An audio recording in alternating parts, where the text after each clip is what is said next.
Young man looks down on Warren Buffett on a plane because he was dressed poorly. But when the pilot makes an announcement, he regrets it bitterly.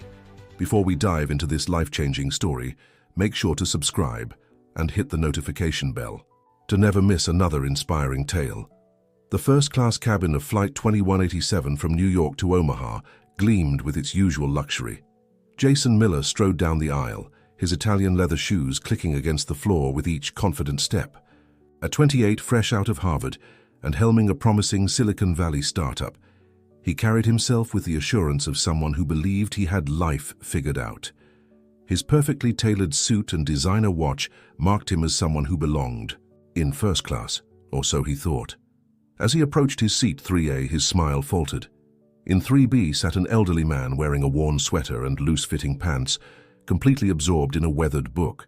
The man's wire-rimmed glasses sat slightly crooked on his nose, and his overall appearance seemed more suited to economy class.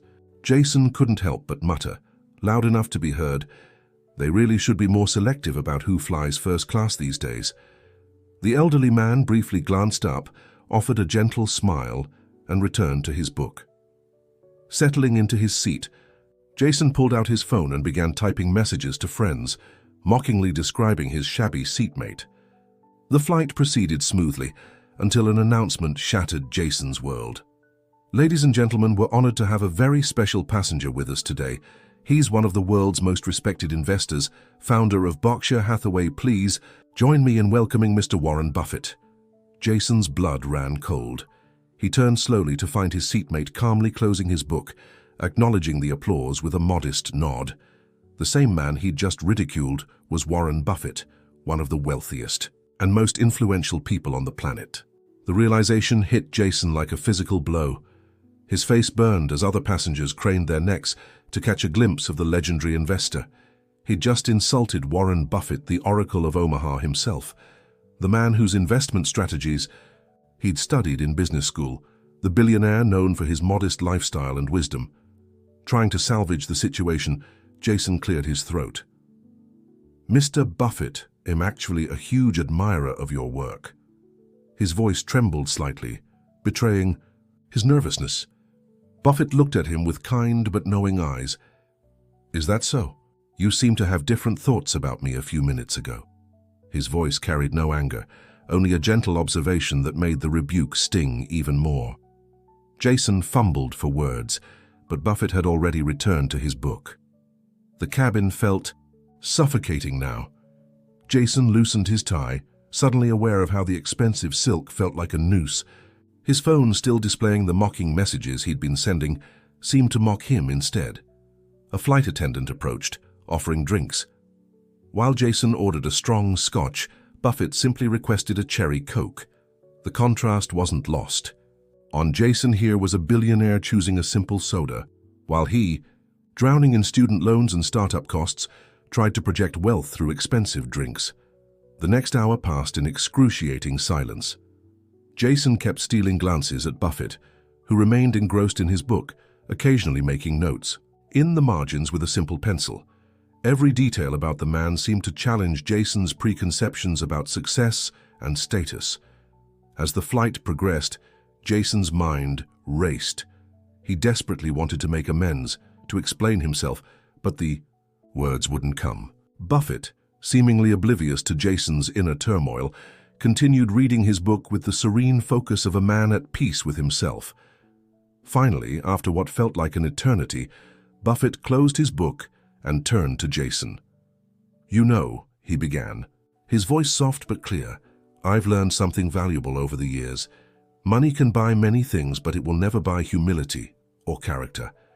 Jason felt as if the air had been sucked out of the cabin. It was as if Buffett had peered directly into his soul, laying bare all his insecurities and misguided beliefs. "I've seen many young entrepreneurs who think success is about wearing expensive suits and flying first class," Buffett continued. "But the most successful people I've known are those who treat everyone with respect, regardless of appearance or status." Jason lowered his eyes, unable to meet Buffett's gaze. For the first time in years, he felt truly ashamed. His entire worldview, built on the foundation of appearance and status, was crumbling beneath him. "But," Buffett added, a hint of warmth in his voice. Recognizing our mistakes is the first step towards growth. Tell me, young man, what do you truly want to achieve in life? The question hung in the air, and Jason realized he had no real answer. But what did he actually want to contribute to the world? As the plane began its descent into Omaha, Jason found himself opening up to Buffett. He spoke about his startup, his dreams, and his fears.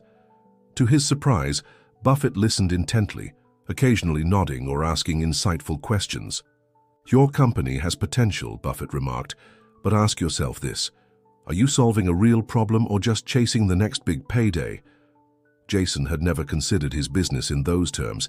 He'd been so focused on becoming the next tech billionaire that he'd never stopped to think about the actual value he was creating or not creating. As they prepared for landing, Buffett shared one last piece of advice. Success isn't about the money in your bank account or the car you drive. It's about the lives you touch and the positive change you create in the world. Remember, young man, the best investment you can make is in yourself, not just in your skills, but in your character. The plane touched down, and as passengers began to disembark, Jason felt a mixture of emotions he couldn't quite name. Embarrassment over his initial behavior, certainly, but also a strange sense of hope and possibility. As Buffett stood to leave, Jason found his voice. "Mr. Buffett, I was an idiot earlier. I know an apology doesn't change anything, but thank you. Are you for this lesson?" Buffett paused, looking at Jason with a slight smile. "You're still young. What matters isn't the mistake you made, but what you do with it from here on out." With those words, Buffett departed, leaving Jason alone with his thoughts. As he gathered his belongings, Jason knew one thing for certain: his life would never be the same after this flight.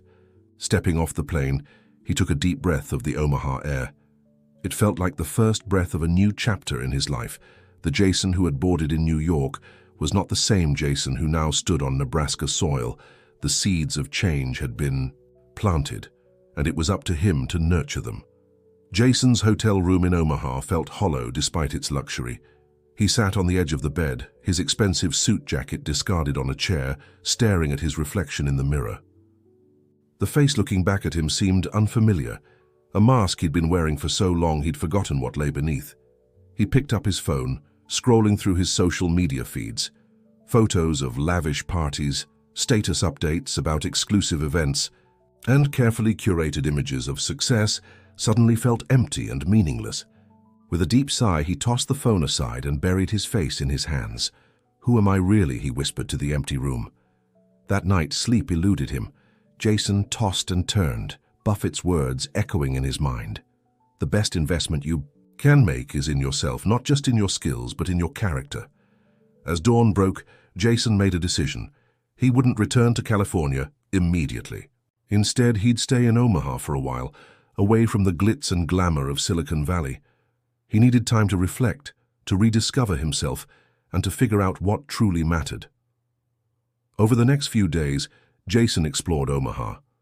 He walked its streets, talked to locals, and observed the simple yet fulfilling lives many led. He visited small businesses, not to network or find investment opportunities, but to genuinely understand their challenges and aspirations.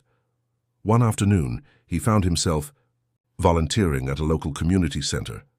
As he helped serve meals to the homeless, a realization struck him. He felt more fulfilled in this simple act of service than he had in closing his last $1 million deal. 2 weeks after his encounter with Buffett, Jason returned to Silicon Valley. His colleagues were shocked by the change in him. Gone was the flashy suit, replaced by a simple button-down shirt and jeans. But the real transformation was in his demeanor. There was a newfound humility and sense of purpose in his eyes. In a company-wide meeting, Jason announced a radical shift in their business model. "We've been chasing profits at the expense of purpose," he declared. "From today, we're going to focus on solving real problems for real people." The change wasn't easy. Some team members, accustomed to the old way of doing things, resisted. Investors questioned the new direction. But Jason stood firm. Inspired by Buffett's wisdom and his own experiences in Omaha, he initiated a program to offer their software for free to non-profits. He established a mentorship scheme for underprivileged youth interested in tech. And most importantly, he encouraged his team to volunteer in their local communities. Months passed, and while their profit margins initially took a hit, something remarkable began to happen. Employee satisfaction soared. The company started attracting talent who were drawn to their new mission. And slowly but surely, their user base grew not through flashy marketing campaigns, but through genuine word of mouth from people whose lives they'd impacted. One evening, as Jason was leaving the office, he overheard two new interns talking. "I can't believe I get to work here," one said. "This company actually cares about making a difference." Jason smiled to himself.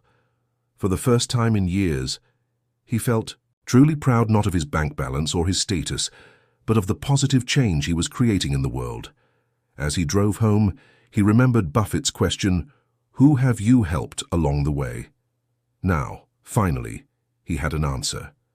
A year had passed since Jason's fateful encounter with Warren Buffett. The transformation in his life and business was profound, but he was about to discover that the impact reached far beyond what he could see. One sunny afternoon, Jason received an unexpected email. It was from a young woman named Sarah, a recent graduate from a small town in Nebraska. Sarah explained that she had been part of the mentorship program Jason's company had started for underprivileged youth interested in tech. "Your program changed my life," Sarah wrote. "I never thought someone from my background could have a future in tech, but the mentorship I received gave me the confidence and skills to pursue my dreams. I've just been offered a job at a major tech company in San Francisco. I wanted you to know the difference you're making." Jason sat back in his chair, a lump forming in his throat. He had initiated the mentorship program hoping to make a difference, but seeing the tangible impact on someone's life was overwhelming. That same week, Jason received news that his company had been nominated for a prestigious award recognizing businesses that prioritize social responsibility. The nomination cited their innovative approach to balancing profit with purpose. As word spread about the company's new direction, Jason found himself invited to speak at conferences and universities. He shared his story openly, not hiding his past mistakes but using them as a powerful lesson in the importance of humility and purpose. Months later, Jason was invited to a major business conference in Omaha. As he packed his suitcase, he couldn't help but reflect on how much had changed since his last visit to the city. The conference was bustling with energy. Business leaders from around the country gathered to discuss the future of industry and innovation. As Jason navigated through the crowd, he overheard snippets of conversations about sustainability, social responsibility, and ethical business practices, topics that would have bored him a year ago, but now ignited his passion. During a break between sessions, Jason decided to get some fresh air. As he stepped out onto a terrace overlooking the city, he froze. There, leaning against the railing and gazing out at the skyline, was Warren Buffett. For a moment, Jason considered turning back. Despite all the changes he'd made, the memory of their first encounter still filled him with embarrassment. But then he took a deep breath, remembering Buffett's words about the importance of learning from mistakes. "Mr. Buffett," Jason said, approaching the legendary investor, "I don't know if you remember me, but we met on a flight a year ago. I wanted to thank you for that conversation. It changed my life." Buffett turned, studying Jason with those same kind eyes. "Of course I remember you, young man. You seem different now. Tell me, what have you been up to this past year?" Jason's smile grew wide. For once he had an answer he was truly proud to give. He began to share the story of his company's transformation, the mentorship program, and the lives they'd impacted. As he spoke, he noticed something in Buffett's eyes, a glimmer of approval that meant more to him than any business deal or accolade ever could. "Well done," Buffett said when Jason finished. "You've learned the most important lesson in business, and in life, success is measured not by what you gain, but by what you give." As they continued to talk, overlooking the city where Jason's journey of transformation began, he realized that this was just the beginning. There was still so much to learn, so much good to do. And for the first time in his life, he was excited about the journey, not just the destination. As Jason and Warren Buffett continued their conversation on the terrace, Buffett posed a challenge that would push Jason even further out of his comfort zone. "You've made great strides," Buffett said, "but there's always room for growth. I have a proposition for you. How would you like to spend a month working in one of our furniture stores in Omaha?" Jason was taken aback. "A furniture store? But I'm in tech, Mr. Buffett. I'm not sure how that would." Buffett raised a hand, silencing Jason's protest. "Sometimes the best lessons come from the most unexpected places. You'll work as a regular employee, no special treatment. Are you up for it?" Jason hesitated. The old Jason would have dismissed the idea outright, but the new Jason, the one who had learned the value of humility and diverse experiences, saw an opportunity. "I accept," Jason said, extending his hand. A month later, Jason found himself in Omaha, donning the uniform of Nebraska Furniture Mart, one of Berkshire Hathaway's subsidiaries.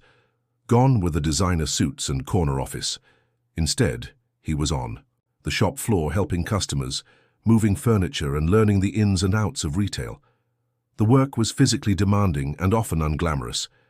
Jason's hands, once soft from years behind a keyboard, grew calloused. He learned to truly listen to customers, to understand their needs beyond just making a sale. One day, while helping an elderly couple choose a new mattress, Jason had an epiphany. He realized that at its core, business wasn't about complex algorithms or flashy pitches. It was about understanding people and providing real value to their lives. As his month at the furniture store neared its end, Jason's mind was buzzing with ideas. He saw inefficiencies in the inventory system, noticed patterns in customer behavior, and identified ways technology could enhance the shopping experience without losing the human touch. On his last day, he requested a meeting with the store manager. To his surprise, Warren Buffett was there too. "So, young man," Buffett said, "what have you learned?" Jason took a deep breath and began to share his observations and ideas. He proposed a mobile app that could help customers visualize furniture in their homes before purchasing.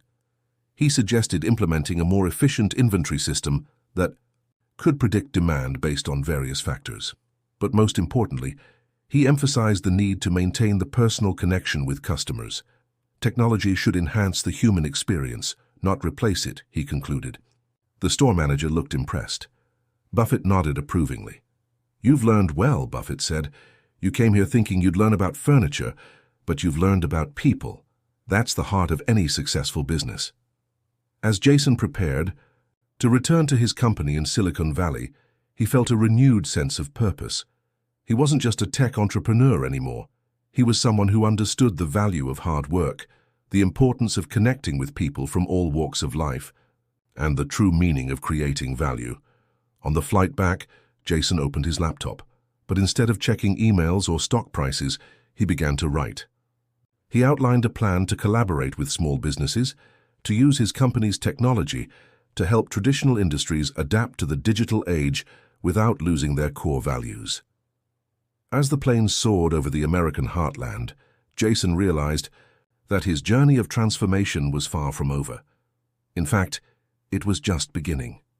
Jason's return to Silicon Valley was met with a mixture of curiosity and skepticism. His employees had grown accustomed to his new leadership style, but a month-long absence to work in a furniture store. That was something entirely different. As he walked into the office, gone was the designer suit and the air of superiority. Instead, Jason wore a simple button-down shirt and slacks, his hands slightly roughened from his time-moving furniture. The change was not just physical. There was a new energy about him, a sense of purpose that was palpable. In a company-wide meeting, Jason shared his experiences.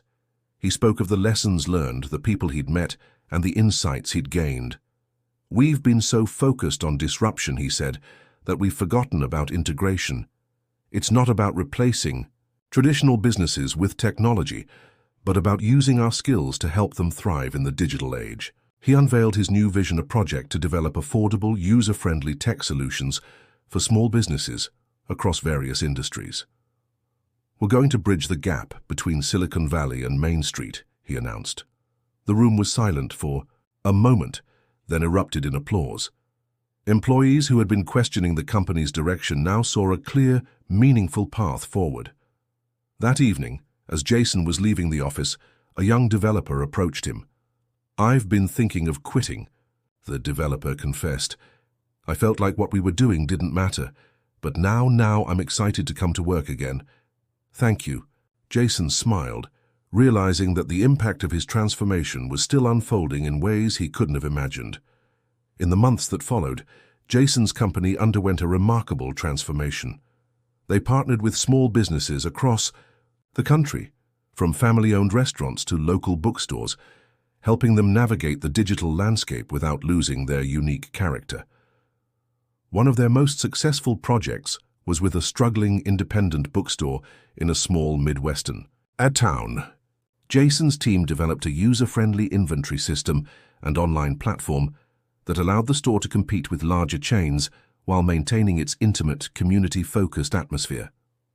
The success stories began to pile up.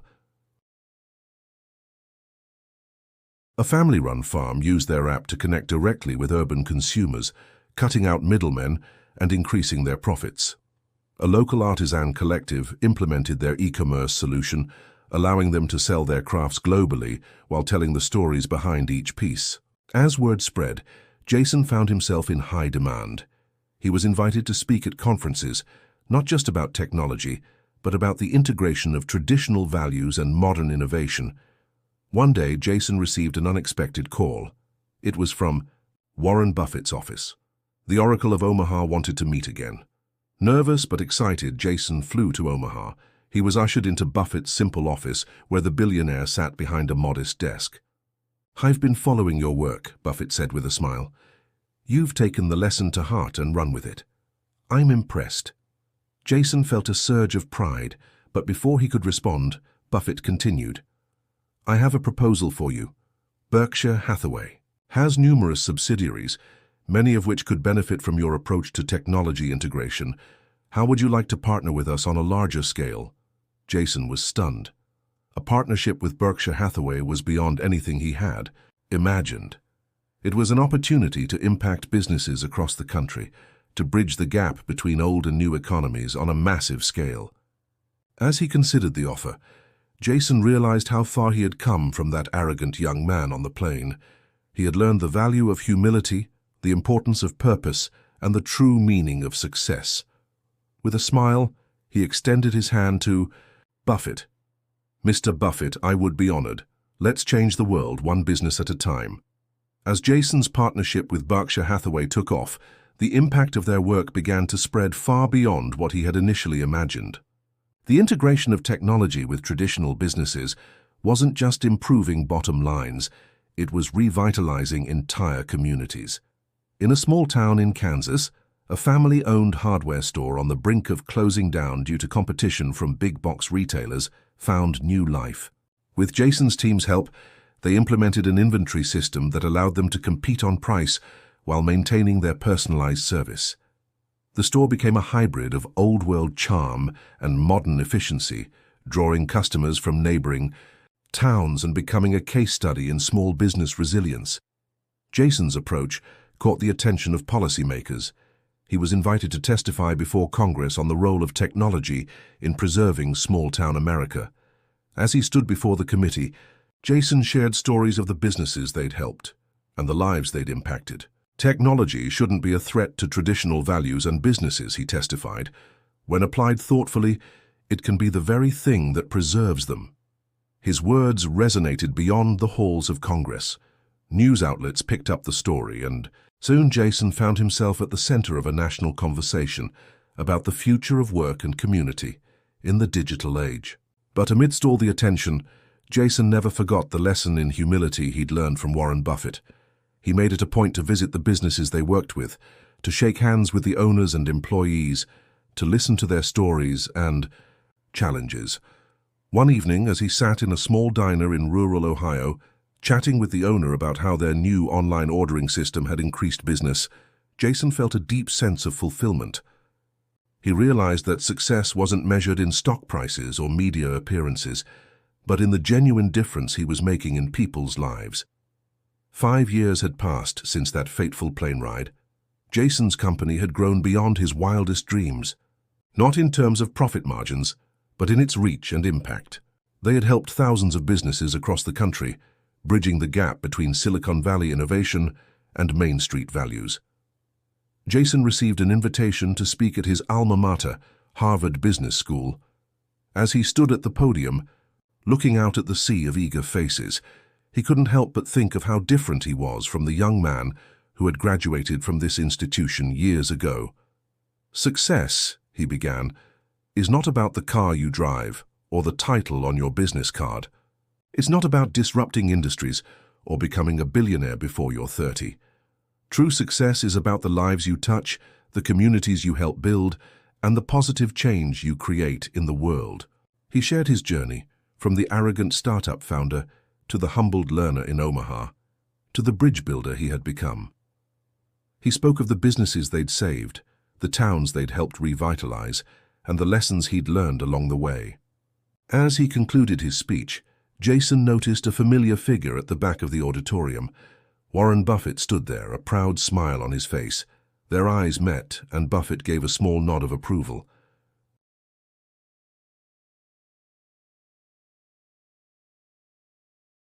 After the applause died down and the auditorium emptied, Jason approached Buffett. "Thank you," Jason said simply, "for everything." Buffett placed a hand on his shoulder. "You've done well, son. You've understood the most important lesson in business. And in life, it's not about what you accumulate, but about what you give back." As they walked out together, Jason realized that his journey had come full circle. From a young man obsessed with status and wealth to someone who measured his success by the positive impact he made on others. "What's next for you?" Buffett asked as they reached the door. Jason smiled. "There's still so much to do, so many more lives to touch. This is just the beginning." As they stepped out into the crisp evening air, Jason felt a sense of excitement for the future. He had found his true purpose and he was ready for whatever challenges lay ahead.